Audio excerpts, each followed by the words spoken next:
hard times makes tough people.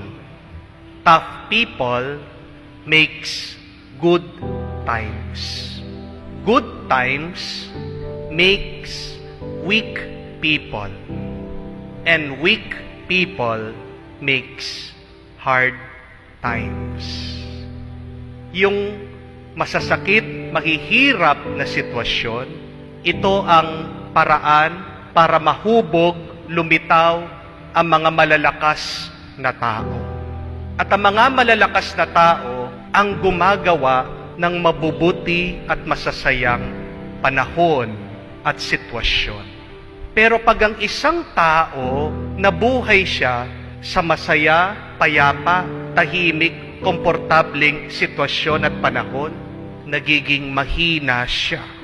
At ang mga mahihinang tao, sila madalas ang nagiging dahilan. Kaya nagkakaroon tayo ng mahirap na kalagayan. Kaya huwag tayong mag-alala. Kung minsan tayo ay nahihirapan at konti na lang susuko tayo, bibitaw tayo. Kumapit ka lang at magtiwala ka, yang mahirap, mabigat at masakit na iyong nararanasan. Yan ay paraan ng Diyos para palakasin ka. Dahil pag naging malakas ka, when you become tough, you will become an instrument for good times. Yung mga malalakas na tao, silang nagiging daan para sa kaginhawaan, kapayapaan ng iba. Pero malaking pagkakamali kung papalakihin natin ang mga bata sa komportable lang na buhay. Kasi ginagawa mo silang mahina. May narinig nga po kong quotation din galing kay Andrew Carnegie. Yung pinakamayaman na tao sa Amerika, sabi niya, "The best gift that you can give a child is poverty." Ang pinakamagandang regalo maibibigay mo sa bata, kahirapan. Bakit? Kasi pag hindi naghirap ang isang bata, wala siyang motivation na ayusin niya, palakasin niya ang kanyang sarili.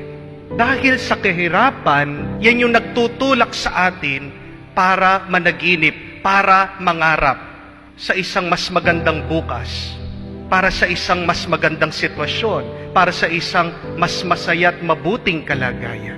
Ito rin ang sinasabi ng ating Panginoon. Kailangan na dumaan sa napakaraming pasakit, paghihirap.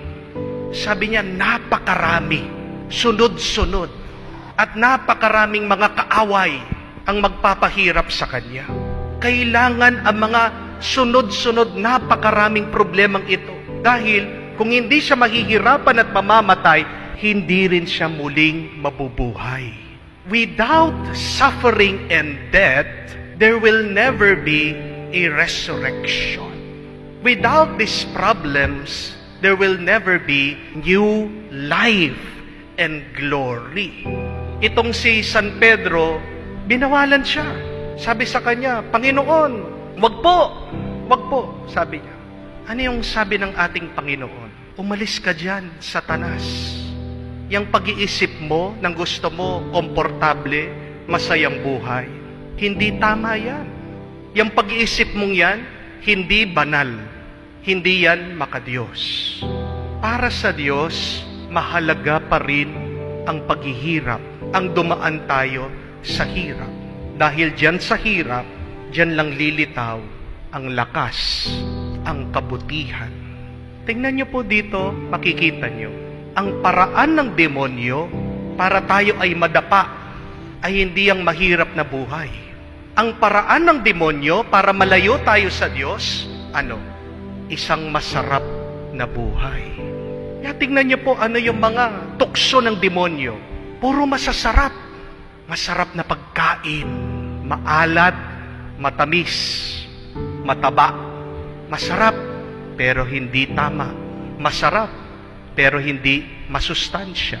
Amen? Sarap ng pangangatawan. Yung maghiga-higa na lang. Katamaran. Masarap, pero hindi pakinabang. Father, ang sarap-sarap po ng aking nararamdaman. Pagkasama ko po itong ibang babae na hindi ko asawa, paano po yun? Hindi ko po maalis sa aking puso. Totoo yan, nararamdaman. Pero hindi naman ibig sabihin totoong nararamdaman, tama na. Pag nahulog ka dyan, at pag ikaw ay na-addict, ayaw mo nang umalis. Ikaw ay nakuha na sa bitag ng demonyo at unti-unti kanyang ginagawang mahina. Bakit kailangan mahina ka? Kasi pag wala ka ng lakas, hindi ka na makakalaban. Pero pag ikaw dumaan ka sa hirap, sa sakit, at nasanay ka sa bigat, kahit anong gawin ng demonyo na ikaw ay makuha niya, hindi niya magagawa. Kasi malakas ka sa isip, sa puso, at sa pangangatawan. Tandaan natin, hindi lahat ng masarap tama. Hindi lahat ng masarap mabuti at nakakabuti. Madalas nga, kung ano yung mahirap, yung masakit, at yung mabigat, yun yung tama. Yun yung nakakabuti. Paghihirap sa trabaho, paghihirap mo sa pag-aaral, paghihirap mo din minsan sa iyong sakit, may halaga yan. Kailangan mong daanan dahil pagkatapos niyan, may ligaya.